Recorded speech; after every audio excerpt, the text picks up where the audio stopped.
Walter Pierce, a humble war hero, waits for hours in a DMV, ignored and dismissed by the staff. An unassuming elderly man, his past remains hidden to all but a few. But when Captain Mason Carter, a soldier trained by Walter, recognizes the legend in the quiet man, everything changes. A powerful moment of respect is born as military personnel intervene, showing the world what true honor looks like. The DMV, once indifferent, transforms into a place of reflection, teaching the value of recognizing quiet heroes in our midst. If Walter's story moved you, be sure to support our channel and stay tuned for more heartfelt stories like his. Hit the subscribe button and don't forget to share this with someone who needs to hear it. Your support helps us continue to bring these inspiring tales to light. You can't skip the line just because you're old. Get back and take a number like everyone else. The clerk's voice pierced the air, sharp and cold, and then a few people in the room smirked. Others stayed absorbed in their phones, pretending not to notice. Walter Pierce, his hands trembling just slightly, lowered his gaze. He didn't argue, didn't beg. He silently turned around, walked to the machine, and grabbed a ticket. There he stood, forgotten and ignored. Just another old man holding a worn folder. 3 hours in line, and no one cared. Then 2 black SUVs screeched into the parking lot. The DMV room fell silent. The doors swung open. Uniformed men stepped inside. A colonel's voice echoed through the room. "Where is Mr. Walter Pierce?" And that moment changed everything. Walter Pierce was never a man of many words. Born in 1936 in a small farming town in southern Georgia, he learned early the value of hard work, keeping promises, and standing by others, no matter the cost. His father was a mechanic who fixed farm equipment for neighbors who couldn't afford to pay. His mother, a schoolteacher, instilled the belief that character mattered more than wealth. From them, Walter inherited a quiet sense of duty that would guide every step of his life. At 18, with the world teetering between peace and conflict, Walter enlisted in the United States Army. It wasn't for glory, nor for medals. He joined because he believed with all his heart that protecting others was simply what a man should do. Over the next 4 decades, that belief took him from the dusty fields of Georgia to far-off battlefields across 2 wars. Walter became known not for shouting orders or chasing rank, but for how he led by example. He rose through the ranks to become a senior instructor at Fort Moore, where he trained thousands of young recruits. Many were barely out of high school, scared but eager. Walter's voice became their steady anchor, the voice that taught them to survive, to think and to care for the man next to them. His lessons went far beyond weapons and tactics. They were about honor, resilience, and doing what's right, even when no one is watching. He never married. Some said it was because he loved the Army too much to share his life. But the truth was softer, more tender. His heart belonged to his men. It was with them that he felt his deepest connection, to those wide-eyed recruits he taught to face the unimaginable. The loss of even one soldier weighed on him for years. The most powerful symbol of Walter's service was his Jeep M38. Assigned to him during his first deployment as an instructor, the Jeep was more than just a vehicle. It carried him through training grounds, across flooded fields, over makeshift bridges, and into the heart of danger when duty called. Walter took care of it, tightening every bolt, checking every wire, not from pride, but because he knew that lives depended on it. Through the years, the Jeep became a silent witness to moments of courage and heartbreak. It bore the mud of endless drills and the dust of farewell parades. Walter spent nights sitting on its hood beneath star-filled skies, writing letters to the families of fallen soldiers. Letters he rewrote time and time again, searching for the right words to honor young men who had given everything. He still remembered the sound of boots on gravel, the nervous laughter before missions, and the solemn silence when a flag was folded. After retirement, Walter kept the Jeep in his garage, not as a trophy, but as a piece of the past he couldn't let go. The Army had given him countless memories, but the Jeep was the most potent reminder of those who didn't come home. The worn leather seats still held the impressions of comrades who had shared long talks and quiet moments. The paint, though faded, still carried the marks of the road, of service, of sacrifice. When he decided to donate the Jeep to the state's military museum, it wasn't about preserving a machine, it was about preserving a promise. Walter wanted future generations to understand the stories of the men he served with, to know that behind every mission, every victory, or loss, there were human hearts bearing the weight of sacrifice. Walter Pierce's life was stitched together by small, steady acts of service. He never sought medals or headlines. His wealth was in the respect of those he led, the trust of those he served, and the memory of those who never made it back. The Jeep M38 was his tribute to them, a lasting reminder that behind every machine and every mission, there were hearts that paid the price. The Department of Motor Vehicles on that sweltering afternoon felt more like a holding cell than a public office. The air inside was thick, heavy with the scent of old carpet, sweat, and stale coffee. Fluorescent lights hummed and flickered overhead, casting a cold, lifeless glow that flattened every surface, making the room feel even more suffocating. The battered linoleum floor, once white, now bore the weary stain of time. The floor was yellow, scuffed by countless feet over the years. A digital display blinked, red numbers flashing. Now serving 16. That number had been there for what seemed like an eternity. Walter Pierce sat at the back, near an overflowing trash bin, clutching his worn leather folder to his chest like it was a lifeline. The edges of the folder were frayed, its brown leather cracked from years of use, but it was still clean, carefully maintained out of respect for its contents. His hands, aged with the marks of years spent working hard, trembled slightly. It was unclear whether the shaking was from the weight of his memories or the pressure of waiting. Around him, the DMV was alive with the noise of shuffled papers, restless foot tapping, and an almost palpable sense of impatience. A toddler's whines echoed from the front of the line while a mother whispered sharply for silence. Teenagers were lost in their phones, their thumbs dancing rapidly across the screens. Others glanced around, at the clock, the ceiling, the door, but never at each other. They were all strangers, bound together by bureaucracy, each of them hoping that their number would be called next. Behind the counter stood Abby Miller, a woman in her late 20s. Her red blazer and name tag barely disguised the exhaustion on her face.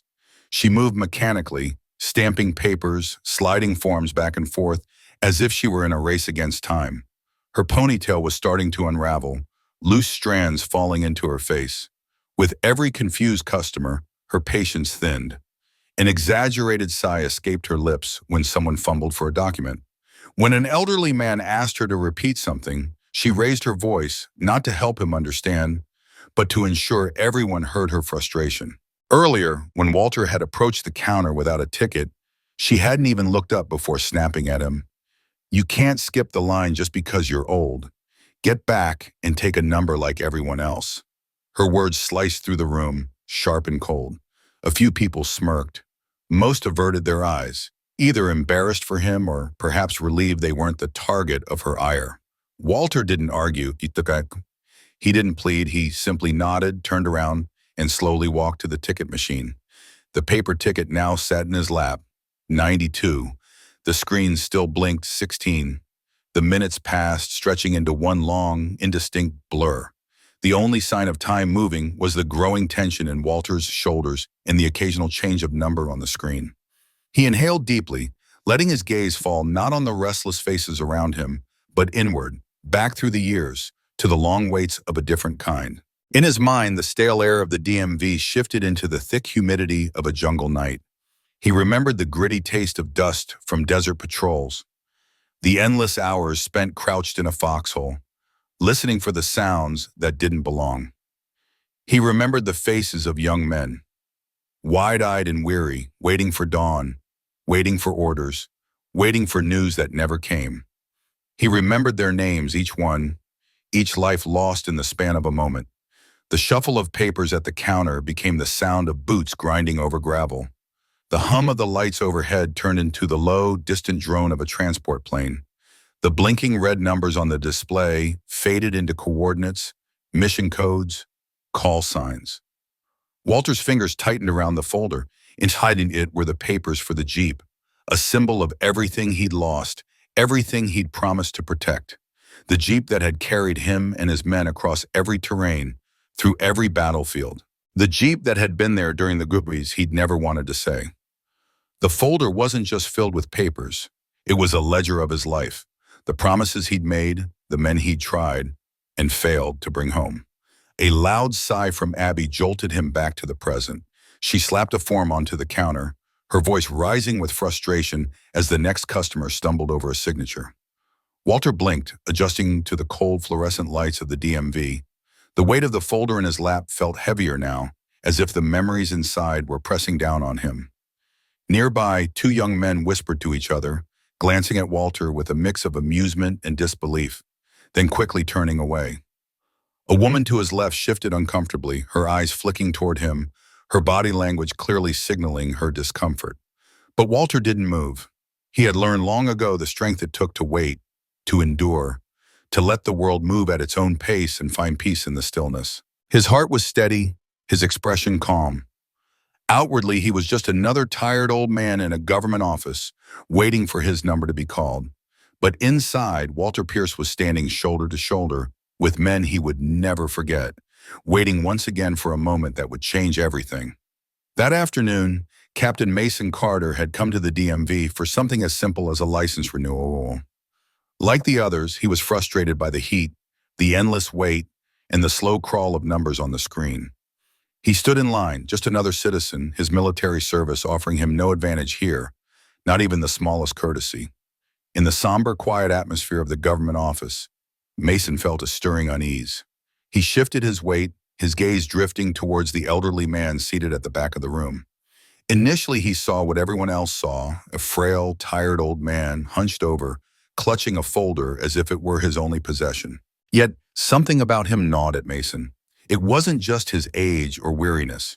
It was the way the man held himself, a quiet dignity emanating from his posture despite his obvious exhaustion.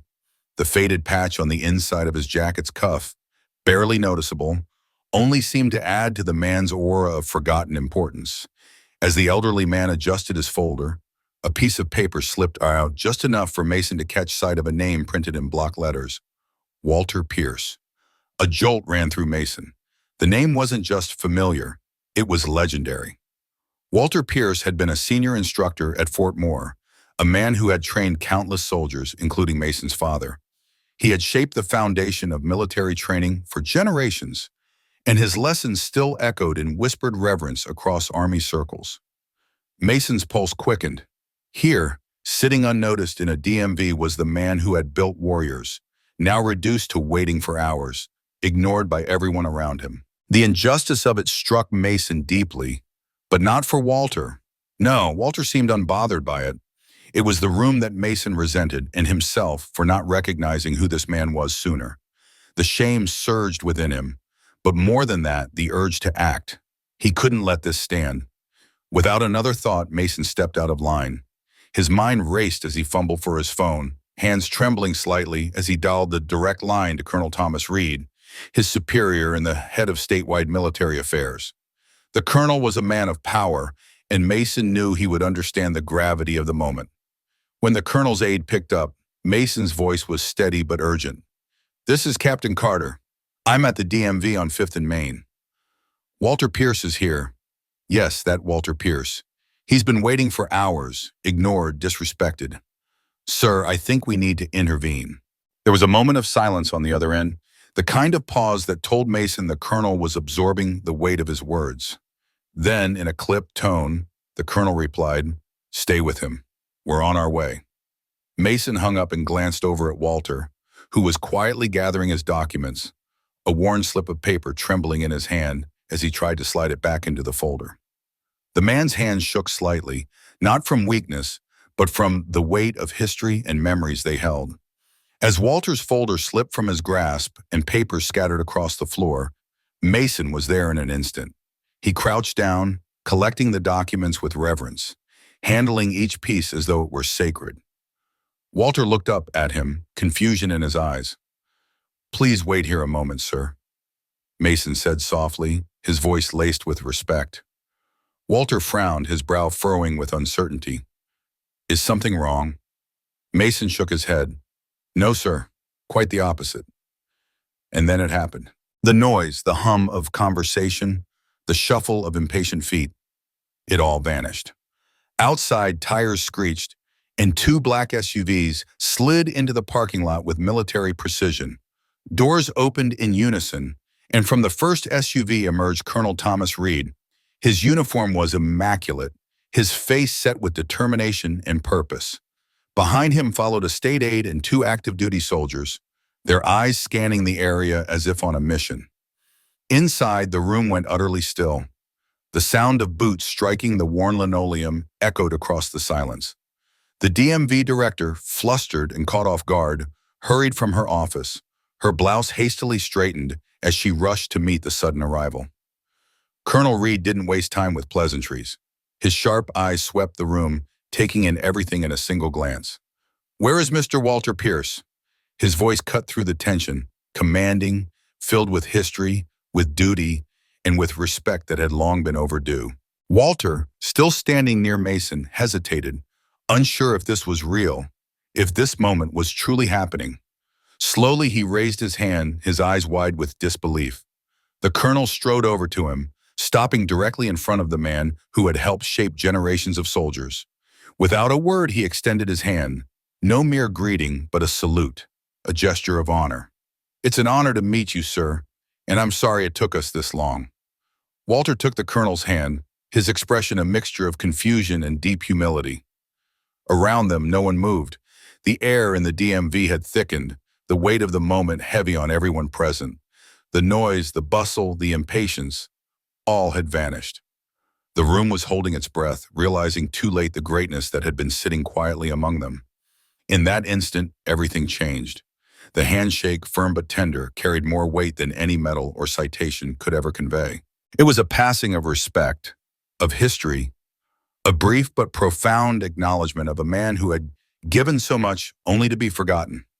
The colonel, a man whose own career had been shaped by Walter's legacy, held the handshake just a moment longer, as if to give back a fraction of the honor he felt standing before this forgotten hero. The DMV director, pale and trembling, stood frozen, realizing the magnitude of what had just transpired in her office. Walter Pierce stepped forward with a quiet dignity, his weathered face betraying little of the inner turmoil he had felt earlier. His eyes met Colonel Reed's, who gave him a knowing look. The moment had shifted, the tension hanging heavy in the air as Reed, never breaking his gaze from Walter, addressed the room with an unwavering voice.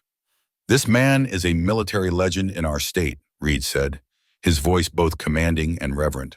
"Walter Pierce trained half of the leadership in this region, men and women who owe their lives, their discipline, their courage to the lessons he taught.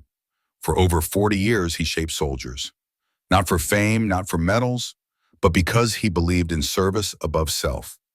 A stunned silence filled the room, broken only by the faint hum of the air conditioning. Eyes that had once looked past Walter now turned to him with new recognition.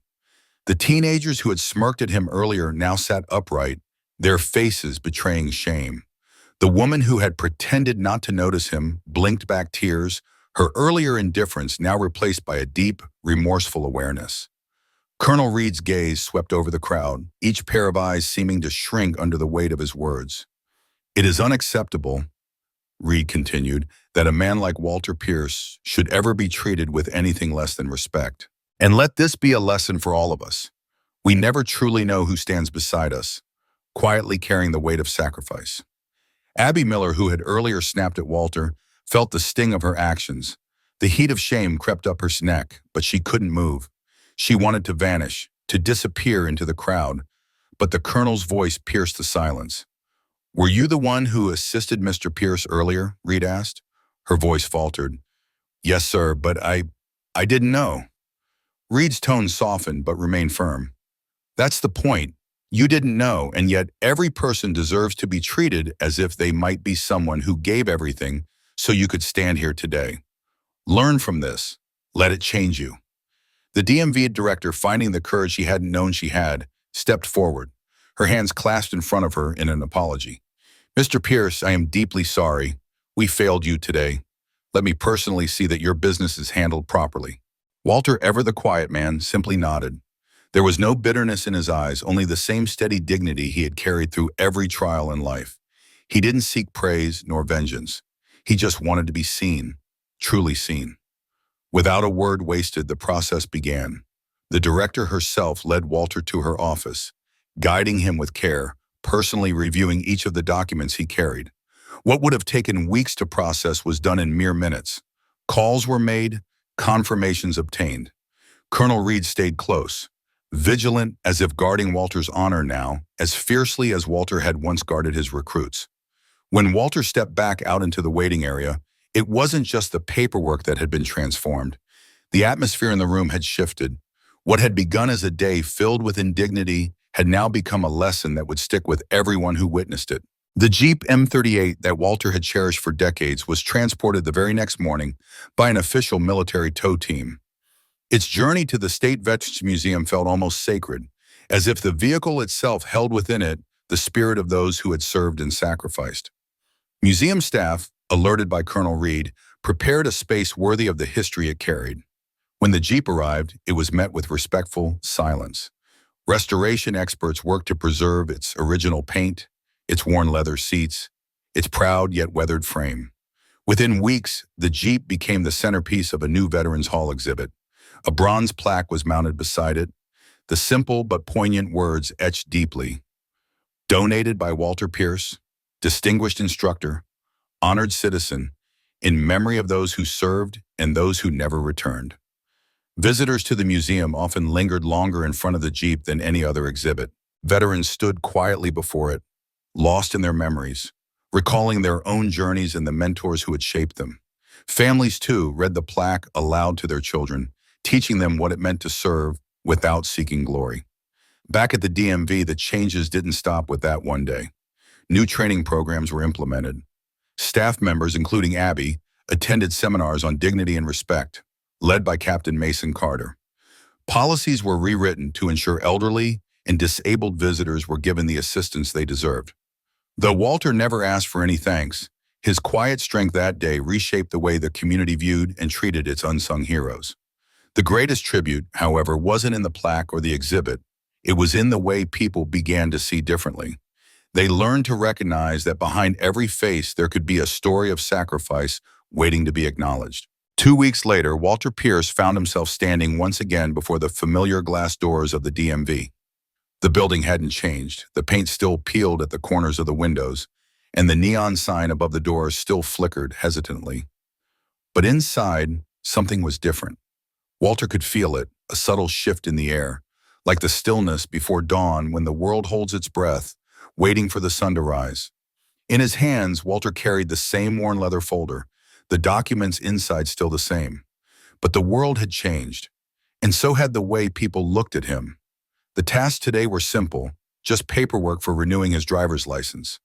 The Jeep was no longer with him, now parked in its rightful place at the Veterans Museum, its chapter closed with the honor it deserved. Walter wasn't looking for recognition today. He just wanted to take care of business as quietly as he'd always done and then head home. But as he approached the ticket machine, a familiar voice cut through the air. "Mr. Pierce!" He turned to see Abby Miller. She wasn't the same rushed, dismissive clerk he'd encountered before. Today her posture was different, still straight, but with a certain ease, purposeful yet respectful. Her expression radiated warmth, and in her eyes Walter noticed something new: humility. She hurried toward him, as if afraid he'd slip away before she could make things right. "You don't need to take a number," she said softly. "It would be my honor to assist you today. Please come with me." Walter hesitated for a moment. He had never been one to seek special treatment because of his best or who he was, but the sincerity in Abby's eyes was unmistakable. The genuine desire not just to correct a past mistake, but to do what was right. After a brief pause, he gave a small nod and followed her. She led him to a counter that had been meticulously cleaned, free of the usual clutter. As she processed his renewal, she took extra care to check every detail, her voice calm and kind. "Is there anything else we can assist you with today, Mr. Pierce?"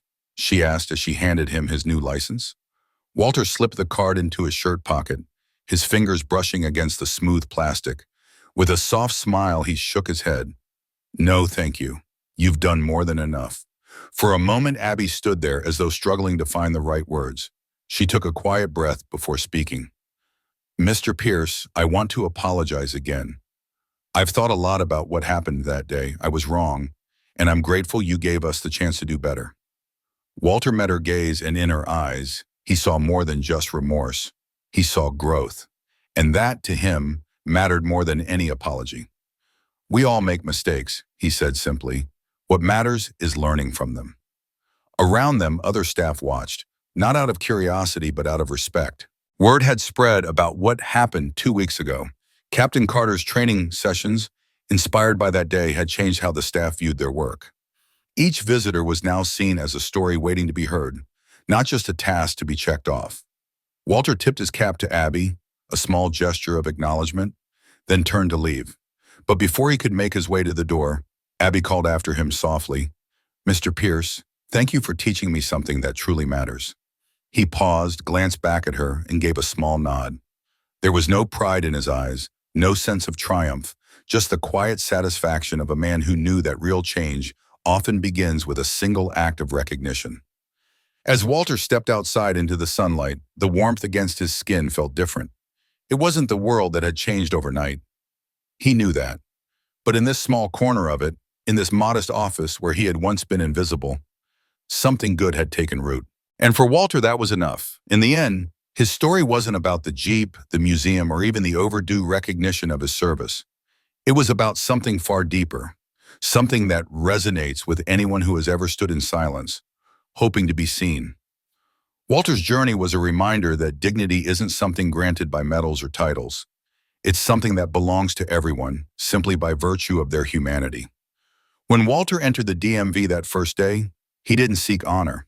He wasn't looking for applause or special treatment. He just wanted to complete a simple task and give something back to the world, as he had always done. But the world, in its rush, almost failed to see him. Almost. Then, when the colonel's voice rang out across the room, "Where is Mr. Walter Pierce?" everything changed. Not just for Walter, but for everyone who witnessed it. The room, once indifferent, became a place of reflection. People began to ask themselves, who else have I overlooked? What stories have I ignored? Walter's story teaches us that true greatness doesn't wear a badge. It doesn't announce itself.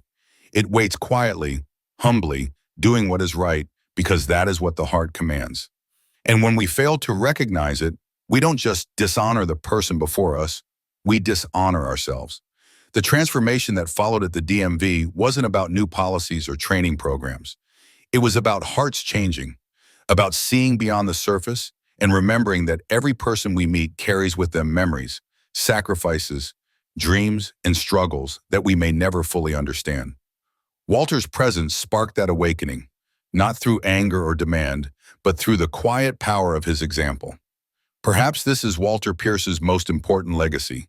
Not the Jeep on display, but the reminder that true change often starts with a single, simple act of recognition. In a world that often rushes from one task to the next, there are quiet reminders that echo louder than any plaque or title.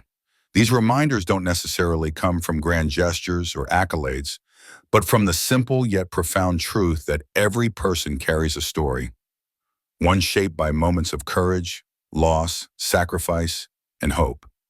Walter Pierce's life was not defined by medals or ceremonies, but by the quiet respect and kindness he showed others. It was not about what others saw when they glanced at him. It was about understanding the depth of the life he had lived, the countless small acts of service he had given. The world might pass by, absorbed in its own noise, but Walter's story compels us to slow down.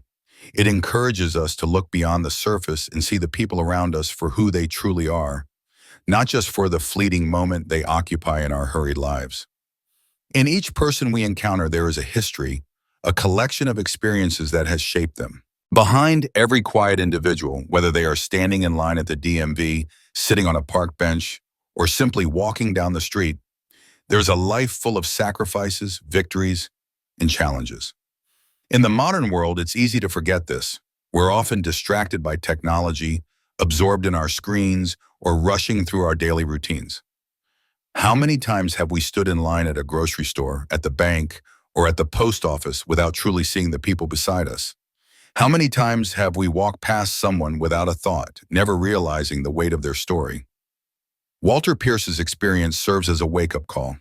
It reminds us that sometimes the people who need recognition the least are the ones who deserve it the most. Heroes aren't always the ones who seek the spotlight. They are the ones who stand in silence. waiting for someone to recognize their quiet strength. They are the ones who endure not for applause, but because doing what's right is enough. His story is not just about a man at a DMV. It's about a larger lesson. How can we, as a society, choose to slow down? How can we choose to listen, to look closer, and to truly honor the lives that have shaped the world we live in today? Walter didn't seek special treatment. He didn't need people to applaud or recognize him. He simply wanted people to see him, not just as a face in a crowd, but as a person who had lived, who had given, and who still had a story to share. When others finally saw him for who he was, it changed more than just the atmosphere in that room. It changed hearts. It's a lesson for all of us. Sometimes the smallest gestures of respect, the quietest moments of recognition, can have the biggest impact. It's the simple truth that we all want, deep down, to be seen, to be acknowledged, and to matter. So, as we continue our fast-paced lives, let's take a moment to remember Walter's lesson. Let's take the time to really look at the people around us. Let's honor the stories that are waiting to be heard. In a world that often overlooks the quiet, let us choose to listen. Now, we want to hear from you. Have you ever witnessed a moment where someone was overlooked, only to later be recognized for their value? Or perhaps you've been in a situation where you've misjudged someone's quiet presence. We invite you to share your thoughts in the comments. Your story could be the spark that encourages someone to slow down, to look deeper, and to truly see the people around them.